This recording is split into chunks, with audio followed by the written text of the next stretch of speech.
आका industry private limited देशातील नामांकित पीव्हीसी फर्निचर आता आपल्याला मिळणार आपल्या सिंधुदुर्ग जिल्ह्यात देखील। आधुनिक युगातील आधुनिक पाऊल विजय यूपीव्हीसी फर्निचर। आपल्या घरात किंवा फ्लॅट मध्ये पीव्हीसी दरवाजा, किचन ट्रॉली, कुकरी बॉक्स, ऑलड्रॉप, TV cabinet, office counter, all panelling, PVC ceiling, dressing table, office partition, sofa set, bed, देवघरातील देवरा इत्यादी सारखे फर्निचर घेताय तर विजय यूपीव्हीसी फर्निचर घेऊन आले आहेत। ही सुवर्ण संधी फक्त तुमच्यासाठी। वाळवी किंवा पाण्यापासून कोणत्याही प्रकारचा धोका नाही। चला तर मग विचार कोणता करताय, आजच आमच्या कणकवली येथील विजय यूपीव्हीसी फर्निचर शॉपला भेट द्या। आमचा पत्ता शॉप नंबर 5 तळमजला, कलेश्वर कॉर्नर, होंडा शोरूम नजीक, कलमट, तालुका कणकवली, जिल्हा सिंधुदुर्ग।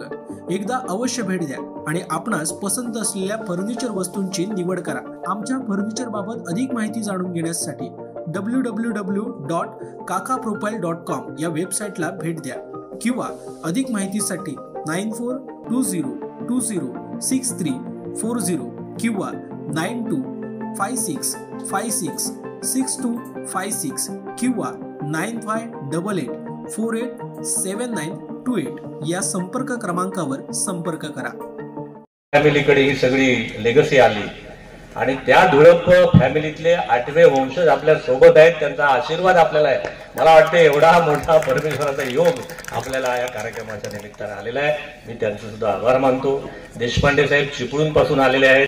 शिवसृष्टी आरमार सृष्टीची कल्पना आहे ती 2008 साली आम्ही सेवा मंडळी, म्हणजे मी सांगायला हरकत नाही, जेव्हा या ठिकाणी उमेदवारी करायला म्हणून आम्ही आलो आणि सहज गडावरती आमचा साखरकर असेल, राजू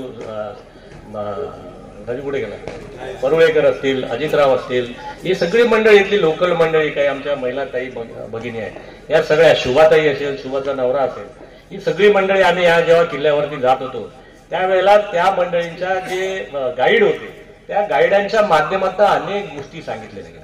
त्यातली प्रामुख्याने एक गोष्ट सांगितली गेली की याच किल्ल्यावरती 1868ला हेलियम नावाच्या वायूचा शोध लागला। त्यामुळे हेलियमचं पाळणाघर म्हणून हा किल्ला आहे। छत्रपती शिवाजी महाराजांचं आरमार या असलेल्या, या आपण ज्याला खाडी म्हणतो, बॅकवॉटर म्हणतो, या बॅकवॉटर मध्ये छत्रपती शिवाजी महाराजांचं गलबत बनवण्याचं, आरमार तयार करण्याचा कारखाना होता। जेव्हा छत्रपतींच्या लक्षात आलं 1640-50च्या काळात की आता ही आक्रमण जी आहेत या हिंदुस्थानावरती होणारी आक्रमण ही खैबर खिंडीतनं होणार नाही, ही जमिनीवरनं होणार नाही, आताची आक्रमण ही पाण्यावर होतील आणि पाण्या म्हणजे समुद्र किनारा या महाराष्ट्राला जेवढा लाभलाय तो संरक्षित करण्याची गरज आहे। आणि महाराज जेव्हा या किनारपट्टीवर उतरले तेव्हा त्यांच्या लक्षात आलं की तिकडचा असलेला ब्रिटिश टोपीकर या ठिकाणी उतरलेला आहे, इंग्रज उतरलेले आहेत, पोर्तुगीज उतरलेले आहेत, फ्रेंच उतरलेले आहेत, डच उतरलेले आहेत आणि सगळी मंडळी व्यापाराच्या निमित्ताने या सगळ्या अरबी समुद्रातल्या हिंदुस्थानच्या असलेल्या समुद्र किनाऱ्यावरती आता वेढायला सुरुवात केली। म्हणून छत्रपती शिवाजी महाराज या ठिकाणी आले, यांनी पाहणी केली आणि हे पाहणी केल्यानंतर त्यांच्या लक्षात आलं की या ठिकाणी काही गडकोट बांधायला लागतील। त्यापैकी हा जो विजयदुर्गचा किल्ला आहे तो 800 वर्षापूर्वी राजा भोजांनी बांधलेला होता, त्याची डागडुजी शिवाजी महाराजांनी केली। शिवाजी महाराज सुरतेच्या आक्रमणावर गेले, ज्याला आपण आक्रमण म्हणतो, लूट म्हणतो, त्या ठिकाणी गेलं। त्या ठिकाणी फार मोठे व्यापारी केंद्र होतं सुरतेचं आणि ते लोक त्या व्यापारातला अनेक पैशाचा निधी त्यांनी महाराष्ट्राच्या या सगळ्या इन्फ्रास्ट्रक्चरसाठी द्यावा, महाराष्ट्राच्या कल्याणासाठी द्यावा, गोरगरिबांसाठी द्यावा, म्हणून महाराजांनी सुरतेपर्यंत पोहोचले आणि सुरतेच्या दोन्ही लुटीचे जे काही पैसे होते ते महाराज घेऊन पुन्हा सिंधुदुर्गात आले आणि ह्या दोन्ही लुटीतना महाराजांनी सिंधुदुर्ग किल्ला बांधला। छत्रपतींनी सिंधुदुर्ग किल्ल्याचं त्या ठिकाणी निर्माण केलं। अशा प्रकारचं गडकोट या ठिकाणी बांधण्याचं काम छत्रपती, या ठिकाणच्या आरमाराचं त्या प्रकारे कशा प्रकारे बांधलं जायचं, ती गलबत कशी होती, त्या होड्या कशा होत्या, त्या लढाई कशा व्हायच्या, त्या गलबत कशी बुडवली जायची, ब्रिटिश या ठिकाणी कशी कशी नवीन गलबत घेऊन उतरायचे, कारण ब्रिटिश आणि ही मंडळी जी युरोपियन मंडळी होती ती विज्ञान आणि तंत्रज्ञानावर आधारित होती, त्यामुळे त्यांच्या माध्यमातून अनेक इनोव्हेटिव्ह गोष्टी येत होत्या। ह्या सगळ्या गोष्टी महाराज शिकत होते, कान्होजी आंग्रे आणि त्यांच्या इतर मंडळींनी ते सांगत होते आणि अशा प्रकारे गलबत बनवण्याचा, आरमाराचा पहिला कारखाना जर या हिंदुस्थानात बांधला गेला असेल तर तो विजयदुर्गच्या आपल्या खाडीत गेला, म्हणून छत्रपतींना आरमाराचे जनक म्हणतात। फादर ऑफ द नेव्हल ज्याला आपण म्हणतो, म्हणून आपण जो मालवणला कार्यक्रम केला फादर ऑफ द नेव्हल म्हणून या ठिकाणी केला. तर हे कसं केलं गेलं, आपल्या पुढच्या पिढीला या सगळ्या गोष्टी, हे सगळं ज्ञान हळूहळू संक्रमित करावं, त्यांच्यापर्यंत पोहोचावा, महाराजांचा इतिहास पोहोचावा, राजा भोजांचा इतिहास पोहोचावा, कान्होजी आंग्रे साहेबांचा इतिहास पोहोचावा. परवाच कान्होजी आंग्रेंचे पण वंशज रघुजी राजे आंग्रे जे आता अलिबागला राहतात, त्यांनी पण आपल्याला आशीर्वाद दिलाय. ते स्वतः इथे आले होते, त्यांनी पाहणी केली, ते खुश झाले. ते म्हटले प्रमोदजी आमचा पण तुम्हाला या कार्यक्रमाला आशीर्वाद आहे. त्यांनी पण त्याच्यामध्ये व्हॅल्यू ऍडिशन काय करता येईल ते सांगितलेलं आहे. साक्षात धोळप साहेब यांचं या किल्लेदार म्हणून यांचे 8 वंशज या ठिकाणी आहेत, त्यांनी पण आशीर्वाद दिलेला आहे. आणि मग अशा माध्यमातून या ठिकाणी एक चांगलं स्मारक व्हावं, एक सृष्टी निर्माण व्हावी. आणि हेलियम डेच्या निमित्ताने दरवर्षी या ठिकाणी होणारा कार्यक्रम पण या ठिकाणी व्हावा, या सगळ्या संकल्पनाने घेऊन आम्ही 2008 पासून प्रवास करत होतो. जागेचा शोध सुरू होता. आमचे गोखले साहेब या ठिकाणी आहेत, या बिचाऱ्यांनी स्वतःची जागा देऊ केली होती. अनेक मंडळींनी जागा देऊ, आमचा तिर्लोटकर या ठिकाणी असेल, त्याला अनेक मंडळींनी जागा देऊ केल्या, पण त्या जागा त्या घेण्याची काही व्यवस्था नव्हती. आणि एक दिवस आम्ही ही बाब जेव्हा माननीय रवींद्रजी चव्हाण पीडब्ल्यूडी मिनिस्टर यांच्या कानावर घातली की बाबांनो आम्हाला अशा प्रकारचं आरमारची सृष्टी करायची आहे, पण जागा काही मिळत नाही आणि पीडब्ल्यूडीची असलेली जागा बंद अवस्थेत आहे, त्याचा उपयोग काही होत नाही. मला आपल्या पीडब्ल्यूडी मिनिस्टर रवींद्र चव्हाण यांचं कौतुक वाटतं. त्यांनी आमदार साहेब दुसऱ्या मिनिटात सांगितलं, प्रमोद ही 2 एकर जागा तुमच्या आरमार सृष्टीला मी देऊन टाकली, कामाला सुरुवात करा. आता त्या ठिकाणी जागेची उपलब्धता हवी होती, निधीची उपलब्धतेची गरज होती. सिंधुरत्न समितीवरती योगायोगाने मी सदस्य म्हणून गेले होतो. आणि आमच्या आमदार दीपकभाई केसरकरांना, शिक्षण मंत्र्यांना आम्ही ही सगळी गोष्ट आमच्या समितीच्या मीटिंगमध्ये सांगितली. आणि त्या ठिकाणी तथास्तु म्हणावं तसं दीपकभाईने 4.5 कोटीची प्रशासकीय मंजुरी या कार्यक्रमाला देऊन टाकली. त्यामुळे या सृष्टीचं काम मार्गी लागायला सुरुवात झाली. मग आम्ही आमदार नितेशजी राणेंकडे सगळा प्रस्ताव ठेवून बसलो आणि मग त्यांनी इतर सगळ्या यंत्रणा हलवल्या, पीडब्ल्यूडी हलवलं, आमचं सिंधुरत्न समिती हलवली, दीपक केसरकरांना फोन केले. आणि एवढंच नाही तर आमच्या आमदार साहेबांनी सांगितलं, प्रमोदजी हा एका फेजचा कार्यक्रम झाला, 4.5 कोटी, मी पुन्हा तुम्हाला 5-10 कोटी रुपये देईन आणि या ठिकाणी आणखीन चांगल्या प्रकारची स्मारकाचं या ठिकाणी समृद्ध करावं म्हणून पण त्याने आपल्याला आश्वासित केलेलं आहे. मी पुन्हा या तिन्ही मंत्री महोदयांसाठी, तिन्ही आमदारांसाठी आपण सगळ्या मंडळी जोरदार टाळा वाजवा अशा माझी इच्छा आहे. त्यामुळे हळूहळू 16 वर्षानंतर का होईना आमदार साहेब आपल्या सगळ्यांचं, या जनतेचं जे काही स्वप्न होतं ते हळूहळू साकारतंय. आता यामध्ये काय आहे, या 2 एकरामध्ये आता पहिल्या फेजमध्ये आपण काय केलंय तर आपल्याला रेस्ट हाऊस दिसतंय. ते रेस्ट हाऊस आपण त्याचं पुनर्निर्माण करणार आहोत, कारण इथली इमारत तोडता येत नाही, थोडा CRZचा प्रॉब्लेम आहे. म्हणून आमच्या सर्व गौड साहेबांनी त्याची कल्पना केली आणि याला रिडेकोरेट करून, याला रिनोव्हेट करून या ठिकाणी एक म्युझियम तयार केलं जाईल.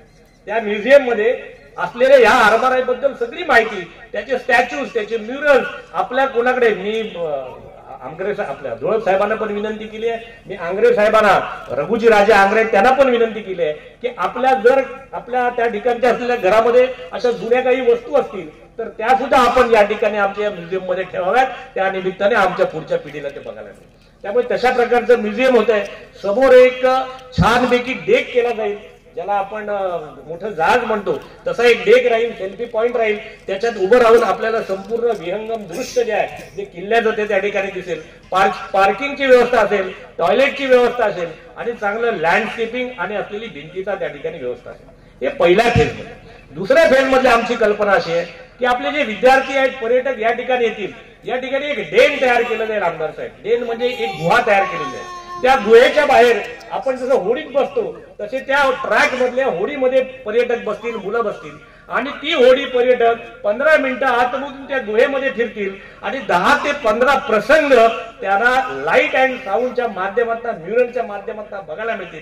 छत्रपतींनी युद्ध कसं केलं, कान्होजी आंग्रे कसे होते, त्यांनी काय केलं, धोळप साहेबांनी काय केलं, ब्रिटिशांचं आक्रमण कसं आलं, नौका कशा बुडवल्या जायच्या, युद्ध कसं व्हायचं, महाराज सुरतेला कसे गेले, हा सगळा इतिहास त्या 15 मिनिटांमध्ये आपल्या विद्यार्थ्या आणि पालकांना आणि आपल्या सगळ्या पर्यटकांना तो बघायला मिळेल. अशा प्रकारचं या ठिकाणी एका गुहेचं डेनचं सुद्धा आम्ही व्यवस्था करतो.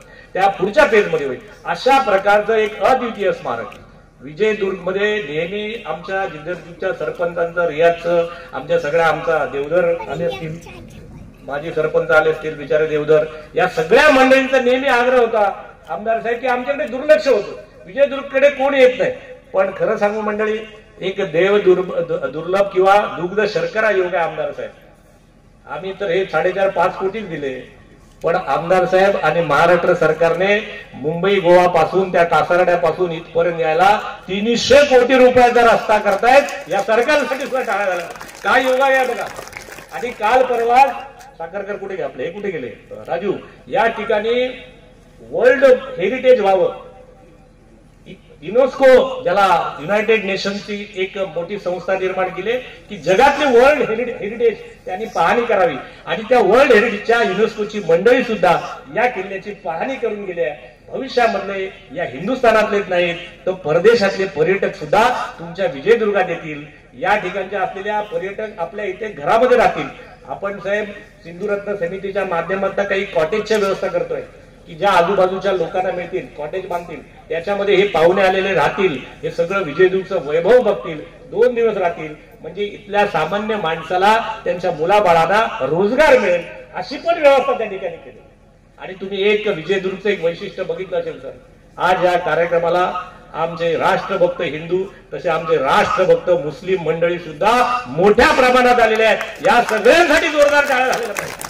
हे सगळे शिवप्रेमी आहेत, हे सगळे आमचे मावळे आहेत, हे सगळे आमचे बांधव आहेत, हे सगळे आमच्या भगिनी आहेत. या सगळ्या मनापासून शुभेच्छा द्यायला आमदार साहेब या ठिकाणी आलेले आहेत. आपल्या सर्वांचं आपण ज्या ज्या घरात राहतात त्या ठिकाणी पर्यटकांची व्यवस्था करा. या ठिकाणचा आपलं रोजगार, आमच्या सिंधुरत्न समितीचं आमचं ब्रीद वाक्यच आहे की या सिंधुदुर्ग आणि रत्नागिरीत राहणाऱ्या सगळ्या नागरिकांचं, शेतकऱ्याचं, गरिबाचं उत्पन्न दुप्पट करणं हा आमचा मोठा आहे. या माध्यमातून तुमच्या सगळ्यांचं उत्पन्न दुप्पट होऊ द्या, गावातल्या लोकांना रोजगार मिळू द्या. रियाज काझीबद्दल तर मला नक्कीच बोलायचं साहेब. एक सरपंच आहे, ताकदीच आहे. कुठलीही गोष्ट, कुठलाही शब्द त्याने जमिनीवर पडायला दिला नाही. मी सरपंच म्हणून जे लागेल ते करायला तयार आहे. आणि त्याचं एकच स्वप्न होतं साहेब, मी सरपंच असताना या स्मारकाचं भूमिपूजन व्हावं. त्यासाठी रियाजसाठी सुद्धा जोरदार आपण लोकांनी टाळा वाजायला पाहिजे. असा साहेब ही सगळी पंचमहाभूत एका ठिकाणी जमली आणि त्याच्यात ही शिवसृष्टी, ही आरमाराची सृष्टी या ठिकाणी निर्माण होते. छत्रपती आरमाराचे जनक होते आणि आज आपण या सगळ्या आरमार सृष्टी होण्याचे प्रथम दर्शक आहात, प्रथम नागरिक आहात. आमच्या तुमच्या सगळ्यांच्या साक्षीने आज भूमिपूजन झालेलं आहे. मी पुन्हा एकदा सगळ्यांचं स्वागत करतो आणि थांबतो. जय हिंद, जय महाराष्ट्र.